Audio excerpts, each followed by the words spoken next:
Hey everybody, so I am here with Kristen Luinstra, Weigand Real Estate, and today I just wanted to talk to you guys, or have her talk to you guys a little bit about the listing side, what that process entails. So basically, as an example, say I've had some sort of life change. I decided that I wanted to sell my house.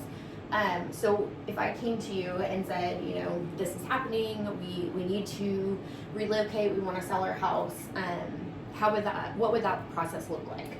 So I always want to do a walkthrough first. So Okay. You call me, you tell me, hey, we need to get this house on the market, we need to get it sold.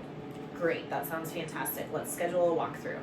I'll come walk through the house, put together a punch list of items that may need to be addressed before we get it on the market. Okay. And then I will leave there and go back to the computer and pull comparables, see what the neighborhood's doing, what the area is doing, where I think we can list it, and then based on the punch list, be able to give you different valuations. So, for instance, on a punch list, we could have some minor cosmetic stuff that needs done. Okay. Sure. So I'll tell you, these two walls need painted, this carpet needs replaced, you need to shampoo this carpet, this flooring's a little rough.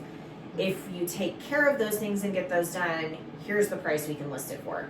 Okay. If you don't want to take care of those things and don't want to get those done, here's the price we can list it for. So it just gives you a little bit different perspective of, you know, you may be able to spend $1,500 to $2,000 to get the few things done and maybe sell it for $5,000 to $10,000 higher. So Sure. the big picture of that goes into play with what you need to do to get it on the market. Okay. So that's just getting it on the market. So what happens if, say, it doesn't sell right away? Like, say it sits for 30 days. So I always put together a 30, 60, 90 game plan. So Okay. I'll give you a 30-day game plan for if we don't have a lot of showings, if the feedback is saying pricing's an issue, cosmetic is an issue, location is an issue. Obviously you can't change location, Right. but we can change pricing or we could change cosmetic stuff. Okay. So there are 3 things that don't sell a house: price, location, condition. Okay? You can change the price and the condition, you cannot change the location. So the 30, 60, 90 game plan would be, we list it for $200,000. It's on the market for 30 days. We don't have any offers. We don't have a whole lot of traffic. Let's drop it to 180 and 185. Okay. Then we get to 60 days, same scenario. Okay, let's drop it to 180. Based on that, we can go in different increments for what's going to get it sold the fastest. Okay. So I'm assuming, like we had talked before about kind of the buyer's side and what happens on that side as far as like buyer's agency.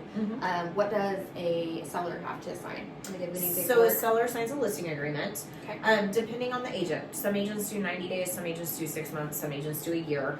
My typical listing agreements are 90 days. Depending on the situation. If you've got $1 million house, we may list it for a little bit longer because it may take longer to sell. But the average is 90 days. What that covers is I take care of you for the whole entire time of that listing. If we don't have it sold in the 90 days and we want to extend the listing, then we do a listing extension on it. You would also fill out a property condition report. Okay. That is to the best of your knowledge the condition of the property. So is your refrigerator working? Is your dishwasher working? Does the sump pump in the basement work? Okay. Do you have a furnace that's working? Those are the type of questions that you answer. That way the buyer has all of that pertinent information in front of them when they go to look at the house. Okay. Okay. Awesome. So once we get everything listed, are there any other services? So, like, I guess I should say before we get it listed. Before you get it listed. So I do offer staging. So if we need to get it staged, if you're still living in the house and we just need to kind of tweak some stuff and bring in some decor and a little bit of this to make it look a little bit more welcoming, warm and inviting, we can do that. Okay. I do have professional pictures done, so I've got some great photographers that I work with here in town. Depending on the listing, if it's on some land, if it's on a lake lot, if it's, you know, a really cool location, we'll get some drone footage put on there. We'll do some video drone footage or drone pictures that show what the amenities are and what your neighborhood has to offer or what your house has to offer. Sure. We also do flyers that stay in the house for the time of the listing, as well as open house options and opportunities for you if you want to have a little bit more foot traffic through the house that first couple of weekends on the market. Awesome. Yeah. Okay. All right. I think that's all the questions I have. Is there anything you want to add? Nope, I think that's good for today. All right. Well, thank you guys for watching. Again, this is Kristen Luinstra with Weigand Real Estate, and I will put her information in the description and comments. Thanks for having me. Thank you.